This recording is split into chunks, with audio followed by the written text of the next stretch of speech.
Mr. Miller, you've been interrupting me non-stop for 10 whole minutes. Representative Jasmine Crockett calmly adjusted her glasses. The House Oversight Committee room went dead quiet. Stephen Miller, who's built his career on being cool and collected, shifted uncomfortably in his seat. While you were busy trying to shout over me, she continued, pulling a paper from her files. Did you ever wonder why I was letting you? She held up a document, stamped secret, with Miller's signature, clear at the bottom. His face went white. This is your memo dated March 17th, 2019. The document you swore last month didn't exist. The camera caught Miller's reaction perfectly. His pupils widened a bit, his mouth hung open slightly, and he froze, realizing he'd walked right into a trap he set himself. Now, Crockett said, her voice still steady as Miller's confident facade crumbled. Do you want to explain to the committee why you approved splitting up families with no way to reunite them? Or are you going to keep interrupting? Me? What happened next left Washington insiders speechless, blew up all over the internet, and showed why even the most powerful people in the US are starting to fear those words. Rep. Crockett has the floor. Before we get to the moment that turned the whole hearing against Stephen Miller, hit that like button and subscribe. Turn on notifications so you don't miss our look at the powerful moves changing US government. Sometimes the quietest voice in the room is the most devastating. To understand why this showdown mattered so much, let's look at these two figures and why their clash represents something bigger than just another day in Congress. Stephen Miller became famous as one of the most controversial policy advisors in DC. At just 37, he had already become known as the guy behind some of the most divisive border policies lately. He got his name by being good at controlling arguments, overwhelming opponents with rapid-fire responses, and never backing down. Robert Simmons, a seasoned broadcast host, said, "I've talked to many politicians and government workers, but Miller stands out. He really knows how to control a conversation. He doesn't just answer questions, he changes them, dodges them, and often makes you forget what you even asked in the first place." Miller's way of arguing has been noted throughout his career. People who worked with him before said he was stubborn and hard to get a word in with. Broadcasters who interviewed him mentioned how he'd drag out answers to tough questions by just talking over them. Even experienced politicians admitted they were afraid to face him in meetings because he's so good at throwing talks off track and twisting facts. Behind the scenes, Miller was known for keeping tight control of his message. He prepares for a long time before any public appearance. Revealed a former White House staffer who wanted to remain anonymous. He anticipates every possible question and prepares specific ways to reframe subjects the way he wants. His disruption tactic isn't random. It's planned to stop people from really looking into the projects he supported. This prep work has helped him in many legislative sessions where committee members usually only have 5 minutes to question witnesses. By taking up time with long, unrelated answers and planned interruptions, Miller has learned to run out the clock.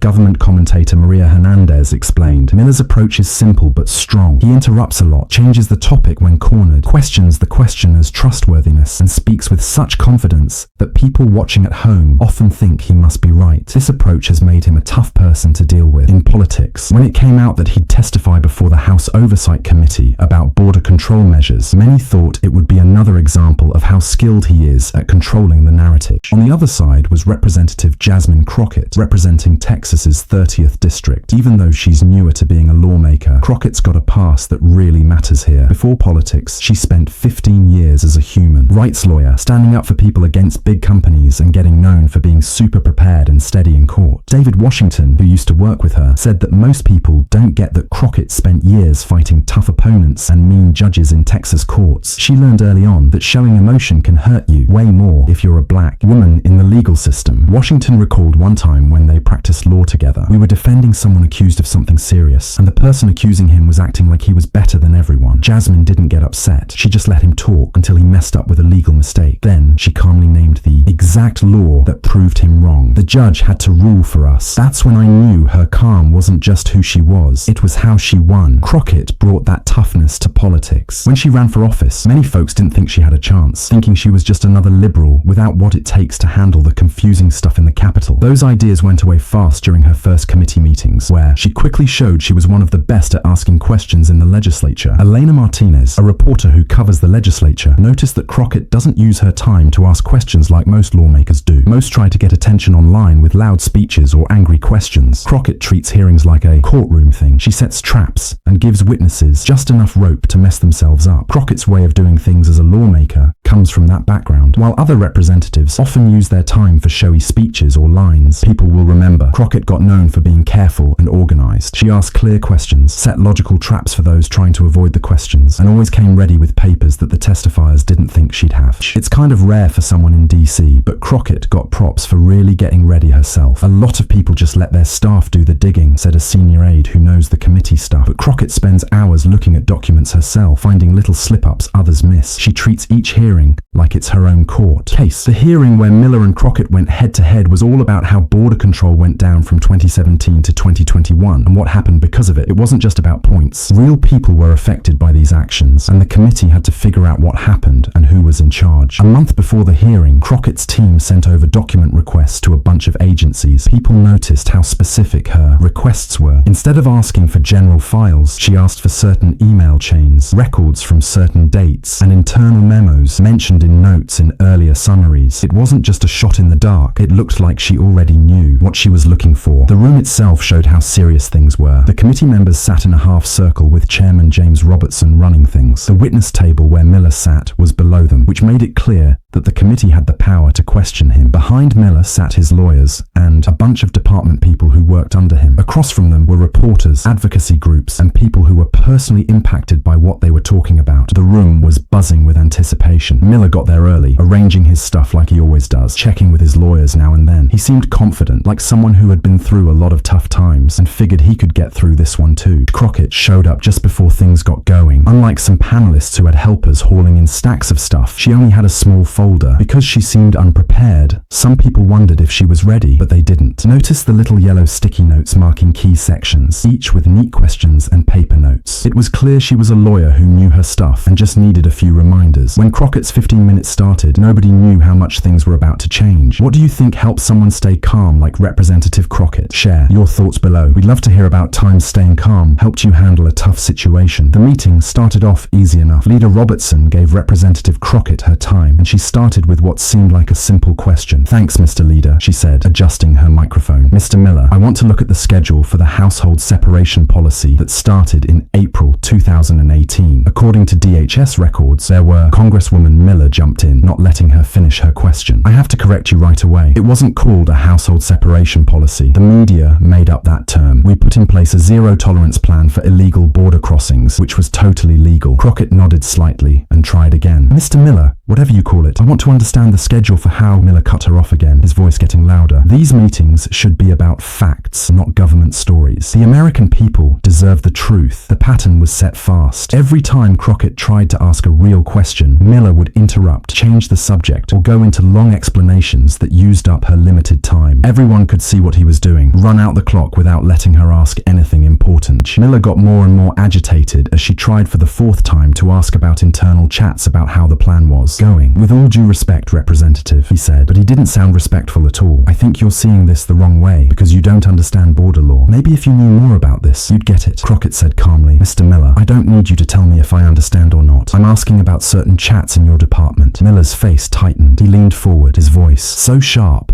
that some people on the panel started to squirm. "What I'm trying to say, if you'd let me finish, is that experts who've been working on border security for years developed these plans. They didn't just come up with them out of nowhere. They were answers to real risks at our southern border." The tension in the room went up with each word. Miller's supporters in the audience nodded in approval at his strong answers, while some others looked worried about how he was acting. Panel members from both sides watched with all kinds of reactions. Some Democrats looked annoyed that Crockett couldn't finish her questions, and some Republicans looked happy with Miller's forceful way of doing things. By the fifth time he interrupted, Miller was clearly angry. When Crockett tried to bring up a certain internal memo, he stopped her with a dismissive wave. "Here we go." Again with parts of documents taken out of context, he said, now loud enough he didn't need his microphone. "This is just the kind of unfair stuff that makes people not trust the government. These meetings should be about finding answers, not playing political games with bits of quotes." Crockett didn't move during this outburst, her face calm as she wrote something down. This calm seemed to bother Miller even more, since he was used to opponents either backing down or yelling back, either of which would give him the upper hand. When she spoke again, her voice was calm. "Mr. Miller, it seems you're really worried about the setup here. That's actually helpful because that's what I'm trying to do with my questions, if you'd let me finish." This got some whispers going in the audience. Miller's face turned a bit red as he realized his own argument was being used against him. Next, Next, he went after her on a more personal level. Representative, how long have you been in the legislature? 2 years. I've been working on border policy for over 10 years. I think Americans would be better off if newer people took time to learn about complex issues before trying to score political points. The room went dead silent. This personal attack crossed a line, and even some of Miller's supporters looked uncomfortable. Leader Robertson leaned toward his mic, looking ready to jump in, but Crockett shook her head slightly. She took a sip of water, set her glass down carefully, and looked right at Miller. Something about how she carried herself had changed. Not angry or irritated, but with a focused strength that lawyers get when they're about to spring a trap in court. Mr. Miller, she said, her voice still even, but now with a clear authority. You've interrupted me 6 times now, each time suggesting I don't understand the complexity of border policy, or that I'm not qualified to ask you these questions. She arranged some papers in front of her, taking her time, completely in control of the moment. So, let me ask you something very specific, and I'd like a straight answer. Before the policy of zero tolerance was put in place in April 2018, did your office do any assessment of the current system's ability to keep track of separated families for eventual reunification? Miller opened his mouth to give another dismissive answer, but something stopped him. Maybe it was how specific the question was, or that Crockett was now holding up what looked like an internal memo with his name right there at the top. The atmosphere in the room shifted instantly. Miller's face went back and forth between confidence and worry as he realized Crockett wasn't asking random questions. She had documents he didn't expect her to have. Like I've said before, he started, but his voice wasn't so sharp anymore. The actions were done by the book, across different groups. Crockett nodded slowly. Yeah, you said that, but that's not what I asked. I asked if your office checked the monitoring system before doing something that would split up thousands of kids from their families. She held up another paper. Because in this email chain from March 23rd, 2018, which has your reply, the HHS, Office of Refugee Resettlement, warned they couldn't track separated kids. Your answer was, and I quote, "Not our problem. Move ahead as planned." The room buzzed with whispers. Miller went pale. That email's being taken out of context. Crockett finished for him. I'm happy to give you the context, Mr. Miller. It was part of a 27 email chain about execution concerns, where 4 different agency people raised worries about not having good tracking systems. She showed a thicker stack of papers. I have the whole thing here, which I'll give to the committee. Do you want me to read the whole chain to get the setting right for the first time today? Miller looked speechless. He looked at his lawyers, who seemed just as shocked. Crockett went on, her calm attitude a big contrast to Miller's growing worry. Let me add some context. According to the Inspector General's report from January 2019, not having a solid tracking system meant 2,737 kids were separated from their families without good records to make sure they could be reunited. She turned a page in her notes. In fact, as of today, 628 kids still haven't been reunited with their families, about 5 years after the action was taken. Miller tried to regain his composure. The problems with reuniting families were because of many things across several agencies, not just one decision. Or Mr. Miller, Crockett said, her voice still level but firm. I know big actions involve a lot of things. I'm trying to pinpoint responsibility for specific choices. You were warned clearly that doing this could mean kids would get lost in the system, and your reply was, "Not our problem." She leaned forward slightly. Do you still think that was a good answer from a senior policy advisor dealing with something that affects thousands of kids' lives? The gallery was dead silent. Committee members who had been looking at their phones or talking to aides were now fully focused, watching the exchange intently. Miller's usual confidence was gone. When he spoke again, he sounded much softer. That email you're talking about was just one of many during a complicated operation. I don't recall the exact one. I get that you may not remember, Crockett said, sounding more like an expert than someone blaming him. That's why I brought the documents. But my question isn't if you remember writing it. It's whether you still think that response was okay for someone in your position. Miller swallowed hard. Looking back, some things could have been handled better. Ripple went through the room. This small admission was unusual for Miller. Crockett nodded. I appreciate that. Now, let's move to the July 2018 reunification plans ordered by the court. She held up another document. This is from a meeting where your office was asked to help with reunification. According to 3 people there, you said reunification wasn't a priority and resources shouldn't be moved from other enforcement to speed things up. The mood in the room had shifted completely. Miller, who started out confident and in command, now seemed defensive and uncomfortable. Crockett, who had calmly dealt with his interruptions, was now in charge. Can you explain why you lowered the priority of reuniting kids with their parents? She asked. Miller adjusted his tie, stalling for time. Decisions about how to use resources are complicated and involve many things. Border protection was facing big challenges then, and I know there were money issues. Crockett interrupted, cutting him off for the first time. But I'm asking about priorities. Did you think reuniting kids with their parents was a priority? Yes or no? The question was so simple, there was no way to avoid it. Miller looked around the room, maybe hoping someone would help, but no one did. Even his supporters seemed reluctant to step in. Of course, the well-being of children is important, he finally said, choosing his words carefully. But these choices meant balancing many important things. Crockett let his vague answer hang in the air for a moment before responding. Mr. Miller, you've said several times that I don't understand how complex border policy is. But when shown proof of your own words and actions, you haven't been able to answer the questions straight. She stacked her papers slowly, deliberately. You started today by interrupting me 6 times, questioning if I was qualified and suggesting I wasn't ready for this. I think the record now shows who came prepared to have a real discussion about these policies and what they do. The crowd in the spectator area started clapping unexpectedly, but Leader Robertson quickly quieted them down. Still, the impact was clear. Everyone in the room had seen a complete power shift, not because Crockett used Miller's aggressive tactics, but because she was totally prepared and kept her cool. Before the session even ended, recordings of Representative Crockett taking apart Stephen Miller's arguments were all over the internet. Within hours, clips of their exchange had been viewed millions of times on every social media platform. Crockett, Miller, and Jazz, prepared to fail, were trending nationwide. What resonated with people wasn't just the government stuff, but how the encounter represented something many Americans have experienced, facing a bully who relies on threats instead of facts, and the satisfaction of seeing that approach fail miserably. Crockett gave a masterclass in how to handle someone who uses hostility to hide their lack of substance, said political commentator Thomas Rivera on the evening news. She didn't raise her voice, didn't get upset, and most importantly, she came with receipts. The impact went beyond social media buzz. In the following days, several key events showed the real-world effects of the exchange. First, 3 legislative committees announced investigations into how the household division measure was being carried out, specifically looking at the decision-making that led to poor tracking systems. The documents Crockett presented were central to these investigations. Second, several former officials who worked under Miller came forward with more information, saying they felt they had to speak up after watching the session. One former DHS official told reporters, "Seeing someone finally hold him accountable gave me the courage to share what I saw." Perhaps most importantly, a federal judge overseeing the ongoing household reunification efforts cited the session in a ruling that required faster resources to be allocated to finding the remaining separated families. The wider impact on political conversation was also significant. Government interaction experts began studying what they called the Crockett method, staying calm when facing aggression while relying on thorough preparation and facts. What made this approach so powerful, explained Dr. Sarah Johnson, a government interaction professor at Georgetown University, was that it exposed the emptiness behind hostile language. When faced with hard facts and direct questions, Miller's disruption tactics completely fell apart. For Crockett, the aftermath brought both recognition and challenges. She was flooded with interview requests, and her social media following exploded. Top Democratic leaders started asking her for advice on strategies for future hearings, recognizing that her approach had proven incredibly powerful. "I didn't go into that session thinking I would create a viral moment," Crockett told reporters afterward. "I approached it the same way I approach every case as a lawyer. Do your homework, gather the evidence, and focus on facts, not feelings." When asked about her remarkable composure when facing Miller's aggressive tactics, her response struck a chord with many. "Over my career, I've faced people who thought they could use intimidation to silence me. What they never understand is that when you've spent years fighting for clients whose lives and futures depend on the outcome, political bullying just doesn't seem that scary anymore." Miller's reaction to the fallout was telling. After initially refusing to comment, he appeared on a friendly TV show 3 days later, where he claimed his words had been taken out of context and that the documents had been shown without proper context. This attempt at damage control backfired when the full, unedited session recording was released in response, further cementing the public's perception of the exchange. For many Americans who watched the encounter, the most compelling aspect wasn't about border policy or partisan politics at all. It was about seeing someone stay true to their values and professional standards even when confronted with hostility and disrespect. In an age where shouting matches and personal attacks often dominate political discourse, Crockett showed that preparation, composure, and determination can be far more powerful than aggression, wrote columnist Rebecca Chan. She didn't just win a debate, she provided a model for how accountability should work in a working democracy. 6 months after the session, its impact continued to ripple through Washington. Legislative hearing rules had quietly changed, with committee chairs more likely to step in when witnesses tried to use disruption as a tactic. Preparation standards among legislative staff had increased, with many offices citing the Crockett Crockett standard for document review before important hearings. For the families affected by the policies discussed in that session, the impact was even greater. The renewed focus led to more resources being allocated to reunification efforts, and by the end of the year, over 200 additional families had been reunited as a direct result of the efforts sparked by that encounter. The legacy of the Miller-Crockett exchange ultimately went beyond the specific policies discussed. It became a symbol for a different kind of political engagement, one where accountability is achieved not by matching aggression with aggression, but through the careful, systematic exposure of facts. What we saw that day wasn't just a political win, concluded political scientist Dr. James Morton. It was a demonstration that in the battle between threats and preparation, between empty rhetoric and substance, the latter can still prevail. In an era often defined by who can shout the loudest, Crockett reminded us of the power of speaking with accuracy, evidence, and unwavering poise. The encounter between Stephen Miller and Jasmine Crockett will be studied in political science classes for years to come, not just for its immediate impact on border policy debates, but for how it shifted the model for political accountability. It showed that even the most skilled intimidators can be rendered helpless when confronted with someone who refuses to be intimidated and comes equipped with undeniable facts. That's the story of how Representative Crockett's calm demeanor changed not just a committee room, but a country against Stephen Miller's threat tactics. It's a powerful reminder that sometimes the most powerful response to aggression isn't more aggression. It's the quiet confidence that comes from being fully prepared and unwaveringly focused on the truth. If you found this helpful, like and subscribe for more political analysis. Let us know in the comments which other political encounters you would like for us to analyze. And don't forget to share this recording with anyone who values seeing accountability in action. Until the next time, thanks for watching.